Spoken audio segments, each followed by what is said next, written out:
In this video, we will demonstrate the correct installation of a deformation-controlled or drop-in anchor intended for use in concrete. They should not be used in brickwork or blockwork. Some manufacturers allow use in high-density natural stone. The fixing must be installed with the manufacturer's specified setting punch, and witness marks will be indented in the rim of the anchor. Ensure that the anchor to be installed is the exact type specified and carries a European Technical Assessment or ETA. Refer to the manufacturer's instructions as detailed on the packaging and always wear the appropriate PPE. Make sure you have the correct tools for the installation, as shown here. Only use drill bits which carry the PGM mark of quality assurance.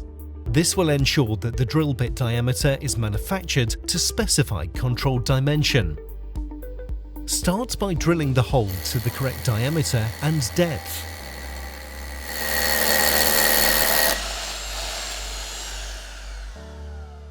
Blow and brush any remaining drilling debris out of the hole before the anchor is installed.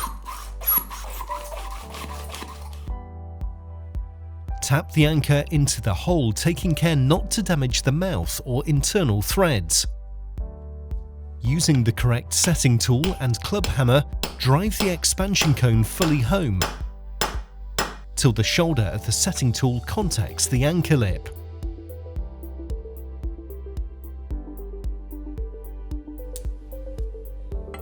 Insert the bolt and tighten to the manufacturer's specified torque.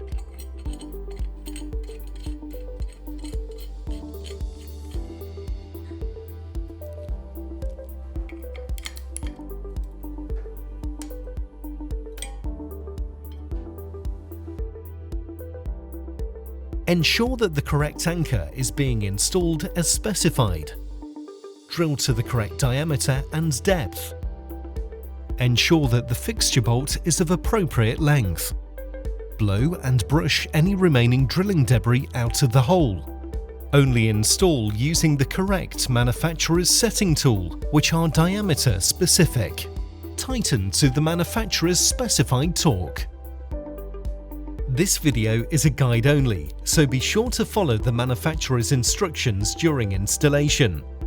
You can find more demonstrations just like this one on our website, the-cfa.co.uk, as well as method statements and technical advice and documentation.